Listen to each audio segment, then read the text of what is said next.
Hello guys, j'espère que vous allez bienvenue chez Ladwa It's About Everything. Et cette fois-ci, on va aller dans le débat du jour, ok? Je sais il y a beaucoup de gens encore qui trouvent normal, encore aujourd'hui, en 2026, de faire venir un enfant au monde, de mettre un enfant, qui réclame un enfant, alors que leur situation est dans une situation de précarité. Je ne dis pas de ne pas faire d'enfant, mais juste d'avoir un minimum. C'est-à-dire que la personne va mettre un enfant au monde sans travail, sans maison, sans stabilité, en se disant, Dieu va faire. Et je sais que beaucoup dans les églises modernes, ils encouragent ce genre de comportement, de comportement. La personne, des fois, va se retrouver avec plusieurs, des fois, c'est même plus un enfant seulement. Tu sais, au moins, tu as un enfant, tu vas un petit peu galérer, c'est OK, ça fait partie de la vie. Mais des fois, cette même personne-là, tu vois qu'elle se retrouve avec 3, 4, 5 enfants en train de galérer. Et elle galère, c'est une chose, mais les enfants, ils galèrent aussi. Oui, elle va dire, les enfants, c'est ma bénédiction, mais toi, es-tu leur bénédiction rendue là? Et surtout en espérant secrètement que cet enfant deviendra ministre, président, star, et qu'un jour, il sortira toute la famille de la misère. C'est-à-dire, l'enfant, il naît déjà avec la mission de te sortir de ta galère. Toi, tu n'as pas pu t'en sortir, mais c'est cet enfant qui a la mission de te sauver. Mais mettant les mots justes, espérer que son enfant réussisse pour sauver ses parents, c'est lui créer une dette avant même qu'il sache marcher. L'enfant, il a sa propre mission sur Terre, mais maintenant, sa mission, ça devient de te sauver de ce que toi, tu as échoué en tant que tel. Et c'est de ce débat qu'on va parler, guys. It's about everything. On regarde le temps ensemble.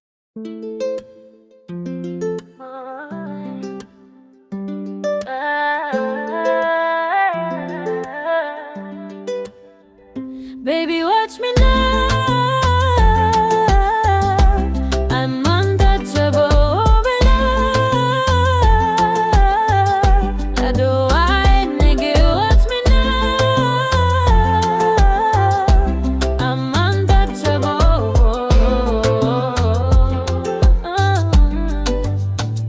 Nazali motema ya pouvoir. Na besi mon lumière nanzoto na regard. C'est moi qui choisis qui moun ka vimbo côté. Bon Dieu ka guide moi. Pas ni rete. Nazali motema ya pouvoir. Moi c'est un flanc qui j'allais lever. Fais son stop, c'est que moi ka briller. Baby watch me now. Vraiment, guys, c'est vraiment une logique inversée. On ne fait pas des enfants pour qu'ils viennent réparer nos choix. Pour qu'ils viennent réparer nos choix, nos renoncements, nos irresponsabilités. C'est l'inverse. Un parent est censé protéger, préparer, sécuriser. Pas déléguer sa survie à un bébé. Dire Dieu fera le reste alors qu'on n'a même pas le minimum, ce n'est pas de la foi, c'est une utopie dangereuse. La foi n'annule pas la responsabilité, Dieu n'élève pas les enfants à ta place. Le mythe de l'enfant assurance-vie. J'ai déjà entendu une mère dire, si vous ne voulez pas d'enfant, qui va s'occuper de vous à la vieillesse? Donc, c'est-à-dire déjà, dans sa tête, ces enfants, c'est eux autres qui vont s'occuper d'eux. Il y a beaucoup de monde que ce soit des REER, des plans de retraite, des plans à partir d'un certain âge, ils n'ont pas, ils vivent au jour le jour et se disent que de toute façon, c'est mes enfants qui vont être mes petits bâtons, qui vont pouvoir me donner mon allocation, ils me doivent bien ça. Right? Et là, on va se permettre d'être honnête. J'ai pu visiter, voir beaucoup de centres de EHPAD, des centres de personnes âgées, des centres d'accueil, des maisons de résidence. Et ce ne sont pas les enfants que je voyais le plus rendre visite à leurs parents âgés. Souvent, ces enfants-là, ils ont leur propre vie. Il y a beaucoup de parents qui ne comprennent pas ça. Ils se disent, oh, l'enfant est ingrat, il a sa vie, il a laissé son parent dans une résidence. C'est pas méchamment qu'il a été parce qu'il a lui-même sa vie. Souvent, cet enfant-là, il s'est retrouvé dans une situation que, dans sa vie, il est encore en train de payer ses dettes. Il vit un peu dans un cercle, il essaie de s'en sortir. Ou il vit juste sa vie, il a sa propre mission sur Terre. Donc non, on ne doit pas s'attendre à ça. Oui, ça vient que l'enfant te donne des bénédictions à son retour, parce qu'il veut te bénir comme étant son parent, c'est une chose, mais de mettre que l'enfant est ton plan de vie, ton plan de pension, c'est compliqué. Il y a beaucoup de parents qui arrivent en Occident, et je parle de ces parents-là qui sont en Occident, là. Ces parents-là, ils arrivent en Occident, ne travaillent pas, ou n'ont jamais travaillé, ils ont toujours vécu de l'aide, des assistances, c'est une chose.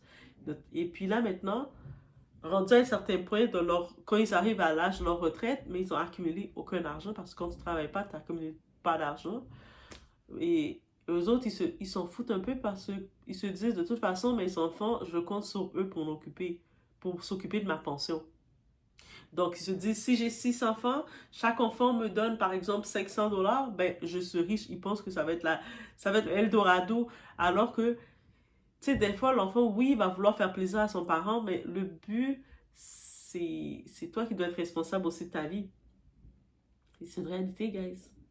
Et surtout, on n'enfante pas pour être entretenu plus tard. On ne fait pas d'enfant avec le projet que l'enfant, c'est lui qui va me torcher parce que j'ai torché. Non, quand tu as fait ton enfant, peut-être tu voulais garder ta relation. Il y a beaucoup de monde qui font des enfants pour essayer de garder leur relation, qui font des enfants parce qu'il faut faire des enfants, qui font des enfants pour avoir plus d'aide d'État. Bref, peu importe la raison, ils le font. L'ironie du sort, c'est que certains continuent à dire les enfants sont une richesse. Et oui, c'est vrai, c'est une richesse. Tout en les faisant grandir. Et par contre, ces enfants-là qui est ta richesse, ces enfants, c'est ta bénédiction, c'est cadeau de Dieu. Mais toi, là, qu'est-ce que tu apportes à ces enfants? Tu fais ces enfants-là grandir dans la privation, la culpabilité et la pression de réussir pour sauver tout le monde.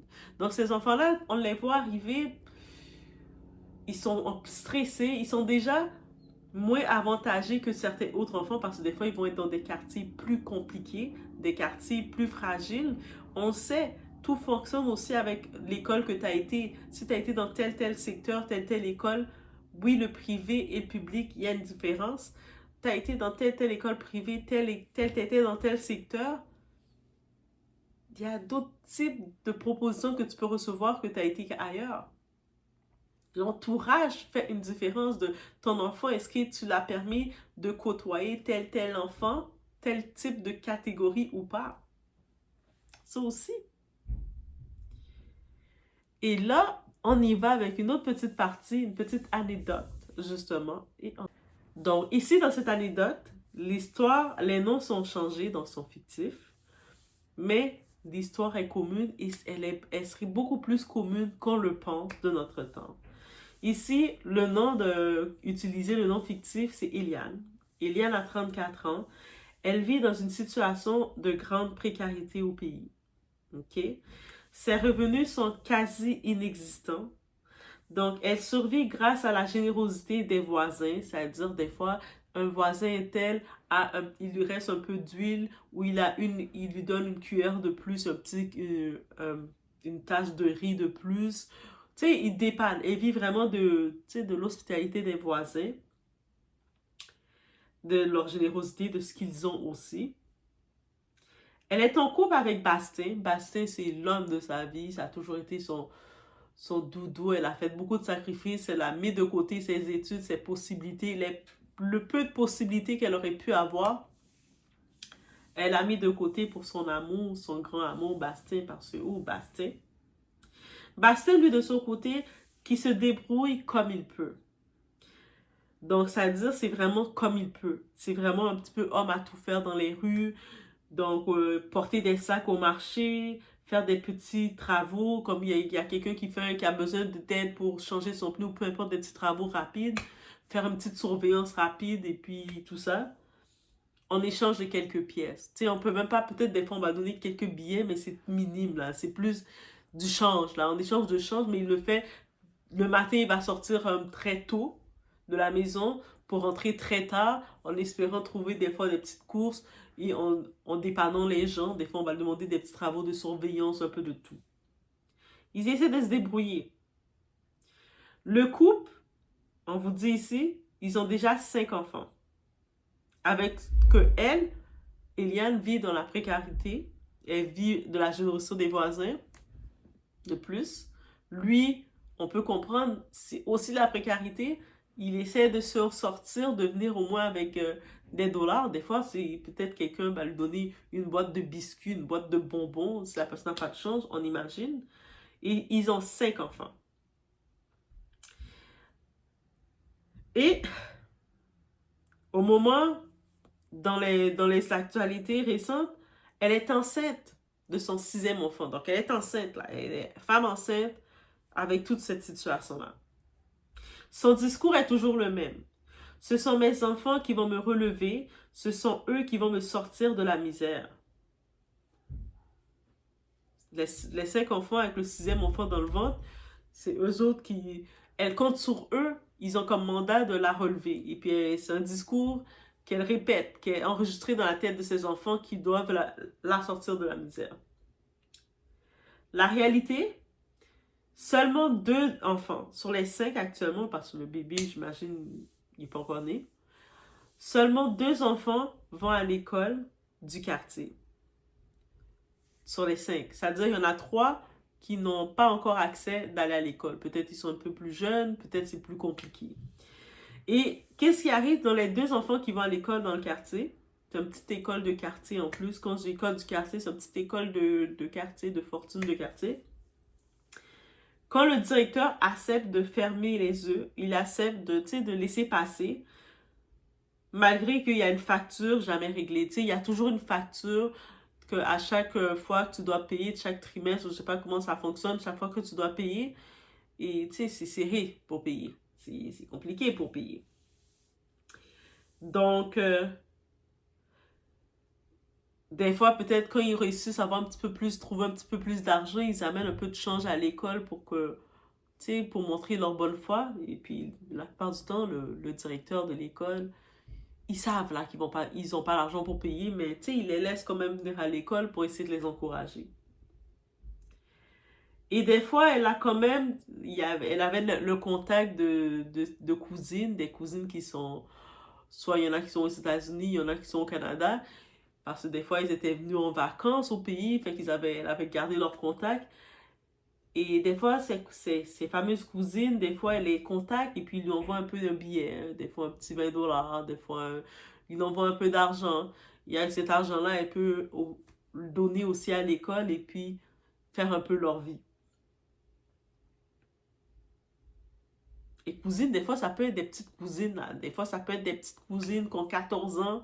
Ils n'ont pas vraiment d'argent non plus parce que, qu'est-ce qui arrive pour le cas d'Eliane? Mais la famille est épuisée moralement. Pas par manque d'amour, mais parce que chaque tentative d'aide a échoué. Que ce soit les tantes ou les familles qui ont essayé de payer des formations pour elle qu'elle n'a jamais terminées parce que l'amour est plus beau que tout. Ou peut-être elle avait la flemme. L'argent détourné, comme quand on essaie de donner de l'argent pour essayer de faire un petit commerce, faire un petit commerce de vente de bonbons, faire un petit commerce de faire des sandwichs devant les écoles, qui essaie de lui envoyer de l'argent. Mais finalement, pendant un certain temps, elle a la bonne foi de dire let's go, mais rapidement, l'argent va être détourné soit pour urgence du quotidien, parce que rapidement, on lui envoie, si elle reçoit, elle va recevoir un transfert de 300 $. Ça va être beau. C'est un petit montant, c'est 300 $, tu le prends, tu essaies de créer, de démarrer une petite chose déjà pour avoir quelque chose et à la longue, les gens peuvent te donner plus ou ça peut grossir. Déjà, démarrer un capital avec un petit quelque chose. Mais des fois, c'est décourageant pour la famille quand si quelqu'un, par exemple, une grande tante aurait pris dans son argent, dans ses économies pendant 6 mois, puis lui envoie 1200 $. Waouh! Par contre, cette grande tante-là, elle vit déjà serrée, elle a fait plein de petites économies pour accumuler 1200 $ pour lui envoyer en disant, essaie de démarrer un capital, de démarrer quelque chose. Comme peut-être tu peux démarrer, faire des sandwichs devant les écoles ou pour les étudiants, ou tu peux démarrer quelque chose. Elle va être contente. Merci, je vais le démarrer, je le démarre. Elle et son très cher, son très fameux bassin. On va prendre l'argent, on va faire ça.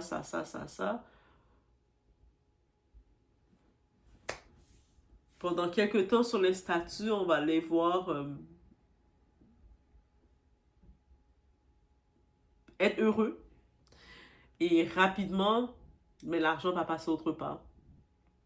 Ah, finalement, on a voulu louer une moto pour faire un taxi moto. Ah, mais finalement, ben, la moto, on nous l'a volée. Ou on a eu un événement. Il y a toujours un événement qui arrive, mais des fois, on se rend compte que il y a un petit peu d'irresponsabilité. Donc, ça peut décourager un peu le monde. Et surtout, à chaque fois qu'elle parle, elle annonce une grossesse. C'est comme, je pense qu'Iliane, là, t'as tes beaux enfants en santé, tes beaux 5 enfants rendus à 6 enfants. Je pense que t'as fait ta contribution. Déjà qu'il y en a 2 seulement qui peuvent aller à l'école, qui peuvent aller à l'école. Est-ce qu'on peut prendre une petite pause dans la contribution de procréer? Et quand tu fais un enfant, mais tu dois aussi payer pour les frais d'hôpital, les frais de ci. Il y a des enfants, ça, il y a des frais. Donc, et voilà. Et les grossesses, ça décourage un peu. À chaque annonce de grossesse, ça crée des tensions, ça crée des ruptures, ça crée des découragements. Parce que oui, faire des enfants, c'est beau, mais le faire dans une précarité extrême, c'est profondément, c'est injuste pour eux. Même pour eux, c'est injuste. C'est pour là même ceux qui vont à l'école, ils se retrouvent à devoir marcher à pied d'une certaine, même si c'est l'école du quartier, mais ils doivent quand même marcher une distance. Ils arrivent dans l'école, ils ne savent pas s'ils vont pouvoir rester dans l'école ou on ne va pas les appeler au bureau du directeur. C'est une certaine petite humiliation à chaque fois qu'ils doivent vivre. Ok, on va dire ça les rend plus forts, mais continuellement, ils sont dans la pression. Ils n'ont pas leur livre d'école, ils ont déjà le stress, ils n'ont pas leur livre parce qu'on ne peut pas acheter les livres. Peut-être des fois, ils peuvent avoir une générosité.